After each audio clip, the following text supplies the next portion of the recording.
What's happening, everybody? This is Dragons Guild 76 here, and I'm coming back at you with another dragon video, another Gargantuan dragon video. So I'm always excited to do these guys. I love Gargantuan miniatures. They look awesome. They make your players go wow when they hit the table. And I got a cool one for you today. So to continue our line in our video series, today I have for you none other but then the Gargantuan green dragon here. So this video is going to serve two purposes. One, this is technically not the one that was released for Battles of Golarion, or Legends of Golarion, excuse me, for Pathfinder, but the mold is based off of it. So recently Pathfinder has released I believe it's Deep Cuts miniature line, where it's at a set of unpainted miniatures, and you can buy it for cheaper than you can the painted Gargantuan dragon and paint it yourselves. This one I had professionally painted. I didn't do it myself, but I bought it because I honestly like the paint job on this one better than the actual paint job for the original miniature. And it's the same thing, so I thought might as well save some money on what the actual miniature costs and run. So on eBay, the actual original painted miniature is going for like between $150 and $100. And I got this one for significantly cheaper, and it was painted, and I believe that it was painted better than what it was actually supposed to be. So I just want to go over the sculpt and the detail on this miniature first before I start comparing miniature sizes. The scales on this thing and the detail is amazing. Like, look at that. Look at the wings. I like the grooves in the wings here. They really make it for nice texture, and that you can play around with your brush and get this thing painted up pretty nicely. Size and weight wise, this thing feels pretty good in the hand. It doesn't feel like a lot of the official Dungeons & Dragons Gargantuan dragons that they released, but this miniature does feel good. It does look great. I like the detail in the tail as well, how they made it look extremely long on a comparison to some of these other dragons that came out. Like, this dragon looks pretty proportionate compared to the other dragons. What I didn't like, though, and this is more of like how the Pathfinder designed their dragons, is the large horn. A lot of people argue that this sculpt makes it look like it's a giant winged rhinoceros, but honestly, like, you could use this miniature for something else. Like, a lot of blue dragons have horns. You can paint this one up blue and it will look just fine like that. So that's the beauty of it. But I think that this green, officially this green dragon, is really cool. There's not really any Gargantuan green dragons out there except for this one, unless you paint up a different Deep Cuts dragon to be a green dragon. But I really like this one, guys. This one's pretty cool. So let me go ahead and do some size comparisons here. So this is our Gargantuan miniature. It takes up 4x4 spaces on the grid. And the next one down is going to be a huge miniature. So that takes up 3x3 square space. So this is the huge miniature here. We're going to get a size comparison. Again, this Gargantuan figure is probably one of the the smallest one of the dragons. This is a huge one. This is from the Red Dragon's Evolution pack of Pathfinder. I really like this one too, but like, there's the size comparison. You can see that the Gargantuan one does look a little bit bigger than the huge, and it looks awesome. So then the next size down, we have our large miniature. So this is going to be our large. This is an old school miniature, guys. This is from Storm Rage, the a large blue dragon. So I'll go ahead and place that one down, and like always, the huge goes down by 1, so it's going to be a 2x2 square space.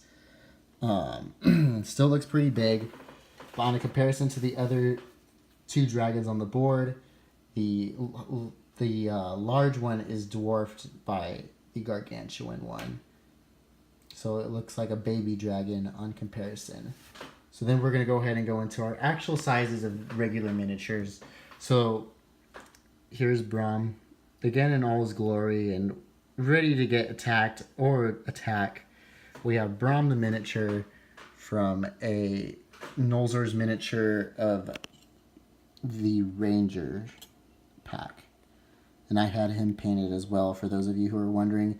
He's a medium miniature, so he's going to take up a 1x1 space, meaning that he's only 1 square. And he's medium sized. So already, like, on a comparison to that the huge and gargantuan dragon, he is pretty dwarfed. So that is pretty cool. If he was up against that, charging into battle, he wouldn't stand a chance. Not unless he had his party backing him up. But I really like this miniature, guys. It's pretty cool. So, last but not least, we have our small miniature Singe. And if you put him on the middle of a thing, he takes up technically a half a square. He doesn't take up the full square, if you can see that. So his base is not very large. And as always, Singe being Singe, he's going to get absolutely deleted by all 3 dragons. Even Braum, like, if he wanted to, he could just take his sword and just dig it into Singe, and Singe would be just destroyed. Non-existent. Just paste on the mat. So, there's our size comparison, guys. Let me go ahead and move Singe over so you can get a nice size comparison. And that's it for size. So let me go ahead and get these guys off the mat, so that way we can continue looking at our main star here, our main character in the video today. I really like the face as well, guys. I know I didn't mention that, but look at the detail in its face. Go ahead and get another side of it. That looks pretty darn cool. The muscles, look at the bulging, rippling muscles on this dragon. That looks really cool. Really, really cool. Then let me go ahead and get a back profile. So I like green dragons just because of more or less for their role playing. Green dragons are very cynical. They're very manipulative.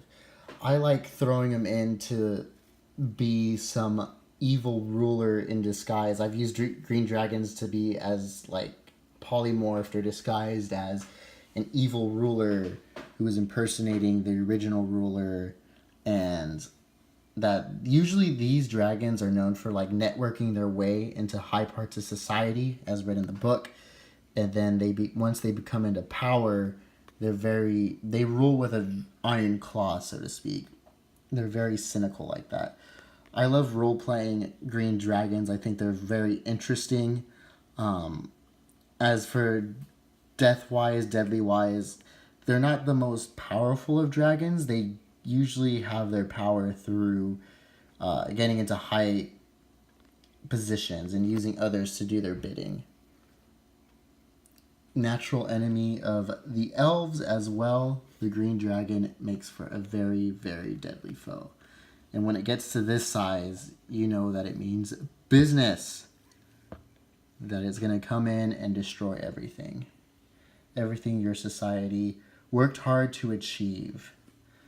So anyway, guys, that is the Gargantuan Green Dragon miniature from the Pathfinder Deep Cuts line, and also from Battles of Golarion. They're pretty much the same miniature.